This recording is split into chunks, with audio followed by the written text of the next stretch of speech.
திரு கருணாநிதி நூற்றாண்டு விழா அங்க ஒரு கண்காட்சி ஏற்பாடு பண்ணியிருந்தாங்க.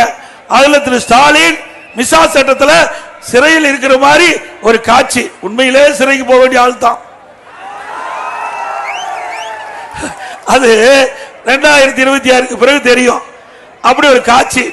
அப்படியெல்லாம் செஞ்ச திரு ஸ்டாலின் அவர்கள் உண்மையா உங்களோட கஷ்டப்பட்டவர்களுக்கு பதவி கொடுக்கணும் இல்ல.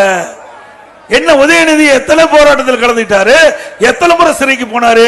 ஆனா துரைமுருகன் அவரு எதிர்கட்சி தான், இல்லைன்னு சொல்ல. ஆனா அந்த கட்சியில அதிகமா உழைத்தவர் அவர். மிசா சட்டத்துக்கு போனாரு, எமர்ஜென்சில கைது பண்ணாங்க.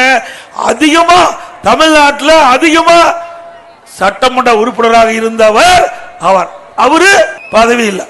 துணை முதலமைச்சர் உதயநிதி அவருக்கு பக்கத்தில் உட்கார்ந்திருக்கார். ஆக திமுக பொறுத்த வரைக்கும் குடும்பம் தான்.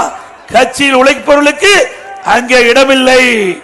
இங்க இருக்கிற பொறுப்பு அமைச்சர் நேரு அவர்கள் சொல்றார், இன்பநிதி வந்தாலும் நாங்கள் ஏற்றுக்கொள்வோம். அப்புறம் அடிமை சாஸ்திரம் எழுதி கொடுத்துட்டீங்க, அப்புறம் துட்டு வாங்கிட்டு இருக்கிறீங்க, இல்லைன்னா உங்களை எடுத்துருவாங்கல்ல.